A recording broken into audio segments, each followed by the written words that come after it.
Good evening, guys. Welcome back for another episode of D-Rizzle TV, episode number 3. Really chuffed. Hope you've all had a really good week. I'm sorry for the radio silence. I've been a bit busy with work. But nonetheless, let's get started. Now, last week I went to watch Telford at the Bucks Head, and they played Southport on Saturday. Really impressed with Telford on the game. Thought they were solid throughout. I thought Street and Sutton were really solid. They commanded everything. They had a guy actually up there called James McCulkins, a really good buy actually from Kidderminster, and he was just phenomenal actually. I watched him the whole game until he got subbed off. He was everywhere. Every time the ball broke, he was there, wanted it, trying to create things, trying to make things happen. I was actually quite annoyed when he got took off there. Morgan Smith with a real poacher's goal. I was really chuffed for him actually because he just run the entire game. But it was really interesting to see how the fans would react to Cowans and Trainer in the league game. And I got to say, the fans from minute 1 to minute 90 were just spot on. Really impressed with the end of the game where Cowans and Trainer actually come all the way around the field, applauded everyone. I mean, that's what you want to see. That's what the fans want to see. I stayed there till the end, giving a good round of applause with my friend Fletch. But I was really chuffed with them. Yeah, really impressed. 0-0 midweek, really solid. That's 2 games with clean sheets. That's what you want for the start of the season. So, really impressed with them. I got Nuneaton this week against Chorley, which I'm really looking forward to. If I don't get lost on the way. See if my KA will get me there. So this week, simple. The ever-growing gap between full-time and part-time. A lot to cover with this one. Been doing a bit of research myself. Been asking a few people as well what their thoughts are. And as we all know with non-league, the gap is growing. We're going to cover quite a few things with that tonight. So let's get crack-a-lacking with this one then. Now, there are many arguments for and against why these things are happening, why the gap is growing like it is. I mean, looking at my notes here, teams filtering down the divisions, we're seeing this occur more now, but the teams that are dropping down the divisions have a lot more money than the teams coming up through the divisions, unless, of course, I say it again, your Salfords and your Billerickys. It's investment. Investment helps teams like that, but ultimately, the teams that are coming down have bigger stadiums, bigger fan base, and it's causing such a ripple effect throughout the divisions. So money clubs are getting in revenue and TV rights. That is absolutely key to what's happening here. The amount of money that you can win going up into the Premiership, we all know how much that £120 million game, it is incredible how much money is going through the divisions here. So I'm going to go both sides of this. I'm going to give the arguments for, I'm going to give the arguments against. So let's do this. 1. Reasons for wanting to stay playing part-time football.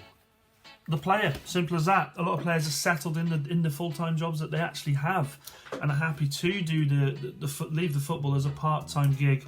You know, a lot of them can't actually afford to play full-time because the jobs they have in a day could pay a very good amount of money.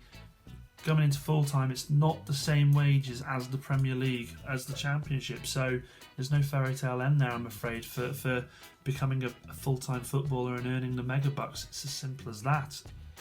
The clubs themselves, I mean, looking at signings as a whole, it is a lot easier for a part-time team to say no thank you, to a non-contract player or a part-time player. Financially, it's a lot easier to get these guys out of the club off the payroll as it would be, say, a full-time team.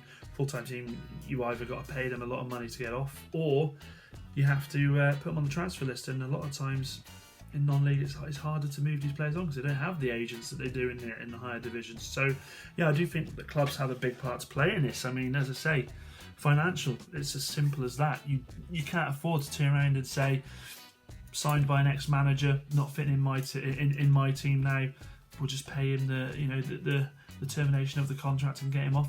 Can't happen like that. It is an expensive game when they're full-time. So I do believe non-contract and part-time does suit a part-time club to a T. Simple. The positioning is as simple as that. Like I said before, teams that are filtering both up and down throughout the divisions are making it harder for these clubs. Teams that have had to start again as such, like Hereford, absolutely flying the past couple of seasons. I'm not going to mention the S word or the B word again. Salford and Billericay. But teams like that who do have the money that will absolutely destroy these part-time clubs. And that is the reason that a lot of these part-time clubs are struggling to do this, making it so much difficult for them. It's really, really tough. Being comfortable. A lot of these clubs are comfortable just where they are. They're happy just being in that division. Things are ticking over. They're not in trouble by any means. The fans are coming. They're happy to see what they're seeing each week. They know that they don't really have to push the boat out and try and grasp that brass ring and go for it. So I do think a lot of clubs do get extremely comfortable with it. And hey, look, if it's not broken, don't try and fix it. And it's as simple as that. Now, I'm not saying that any fan would ever sit there and say, "Well, I'm comfortable sticking in the Vanarama South League," but a lot of owners will quietly say to you they are. I do know there's reports of some clubs even not wanting to get promoted. Obviously, I can't prove that, and don't censor me for this. It's just a view. But you read these things, and I do believe that normally there's a lot of truth behind it. So, yeah, there are a few reasons for wanting to stay part-time, but let's go with the big ones for reasons to go full-time. Here comes the money! Investment's a big one. You've seen a lot of these smaller clubs that are being discovered by wealthy businessmen, not just from England, from abroad, that want to have a crack at managing a team, taking that team from the lower depths up to the higher ones. You only have to look at Glenn Tamplin from Billericay. I know he searched for a couple of teams, wanted to take him over, wasn't really well received by a couple of them. I know he went to go for Dagenham and Redbridge. They didn't like him there. Bishop Stortford, I know he really wanted to go there, but ended up with Billericay. I know he does say that he instantly felt an affinity with the fans. I'm not so sure, but it seems that there is a lot more interest in these people coming across and buying these clubs and making a business out of it. Not just chucking the money, getting the players in, and then going forward. Salford, to be fair, I know they've got the money, but they've built a lot around the stadium. They've extended the stadium. They're making it into a business, and I also think it's easier for these people who want to invest in these clubs to look at the lower tier teams, because it is a lot easier to get involved and try and get your own stamp on it. So yeah, I mean, why not if you're interested and you feel like you can give the fans of a lower team that hope, then do it. Obviously do it the right way though, and in doing so, as an owner who has a bit of money, I think naturally the first thing you want to do to try and push your way up through the divisions is to turn the club into full-time, and we'll touch on why now. Training. Having the players with you for more than 1 or 2 sessions a week is going to be a positive for everyone involved.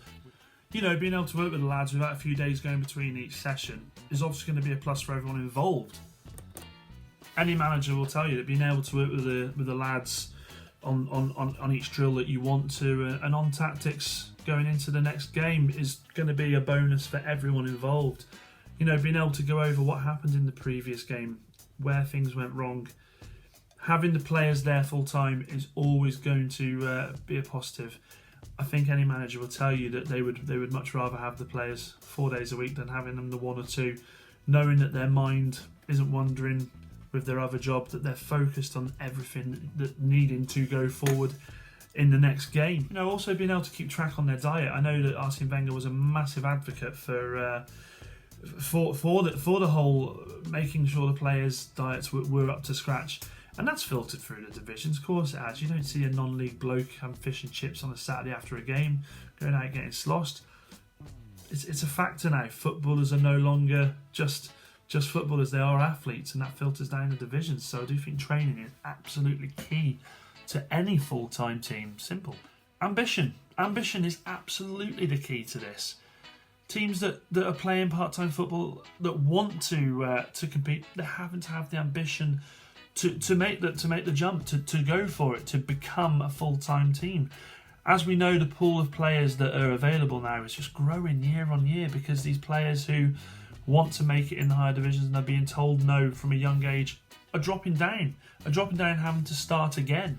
These sort of players want a club that's going to match their ambitions. And if I'm not saying that part-time football is obviously a terrible thing, but hey, they're going to look at these full-time clubs and think that's what I want to do. I want to play my full-time football. I want to be there every day, bettering myself, becoming a better player, having the opportunity to rise through the divisions again. Are they going to get that opportunity at part-time football? I'm not so sure. So where will it go from here? Well, as I said, sponsorship deals from TV channels are making a big difference in this, and the gap is going to just grow. It's going to go further and further and further. It's the way it's going, I'm afraid. It's as simple as that. Now, you could argue that, as I've said before, the pool of players are dropping those hidden gems through the divisions, but like we touched on, they're not going to want to play part-time football. I know beggars can't be choosers, but they're going to want to play in the full-time teams. And with these so-called big clubs dropping into the depths of non-league, I think it's inevitable that the part-time clubs will sadly start disappearing from our divisions, and it will become more of a full-time game, I'm afraid. And let's put it this way. In the National League, over 3/4 of the clubs that are in there are now full-time. It's changed massively over the past 15 years, and I do think it will continue to do so in the coming years. You will see a lot more full-time clubs within the lower depths of non-league. We can be sure of that.